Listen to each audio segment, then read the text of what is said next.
Break के बाद आपका स्वागत है और अब आपको खबरें दिखाते हैं चुनावी दंगल से जुड़ी हुई।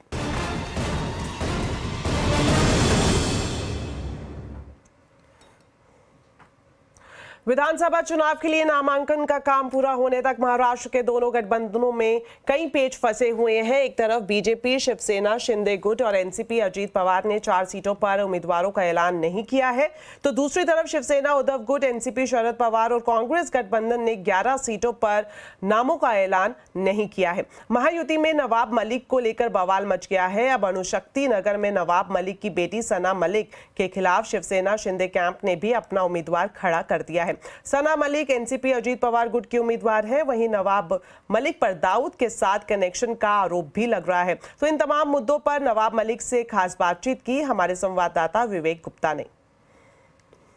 आप ही की सहयोगी पार्टी बीजेपी वो एक्सेप्ट नहीं कर पा रही है कि आप एनसीपी से चुनाव लड़ रहे हैं। वो उनका अपना मामला है। मैं अजीत पवार जी के साथ में हूँ। उन्होंने मुझे चुनाव लड़ने का मौका दिया। मैं अजीत पवार जी का आभारी हूँ। अब शिवसेना अपना उम्मीदवार वहाँ पे पर्चा भरवाया है, बेटी के सीट पे भरवाया है। बीजेपी बोल रही है कि हम शिवसेना का प्रचार करेंगे। बीजेपी के विधानसभा के अध्यक्ष ने मेरे बेटी के सामने रिबेलियन कैंडिडेट की हैसियत से भरा है।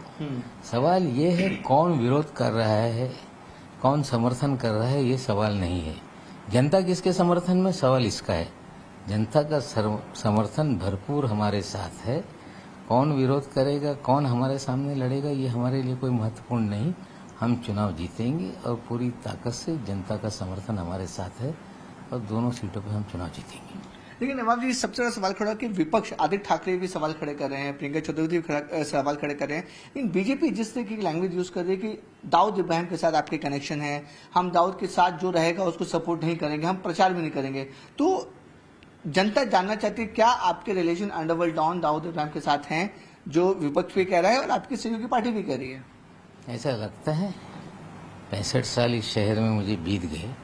कोई आरोप लगा दे, कोई बयान दे दे तो उससे किसी के संबंध हो जाते हैं। जिस तरह से मामला बना है, मामला न्याय प्रविष्ट है। जिस दिन नतीजा आएगा, फैसला आएगा, लोग मुंह के बल गिर जाएंगे जिन लोगों ने आरोप लगाया और जिन लोगों ने इस तरह की चीजें कही है। आज भी हम लोग पूरी तरह से राजनीतिक जीवन में कभी भी कलंकित होकर हमने राजनीति नहीं की। क्लोज। तो चलिए, फिलहाल मेरे साथ इस बुलेटिन में इतना ही। आप खबरों पर अपडेट रहें, CNBC आवाज से जुड़े रहें हमारे सोशल मीडिया हैंडल्स के जरिए। नमस्कार।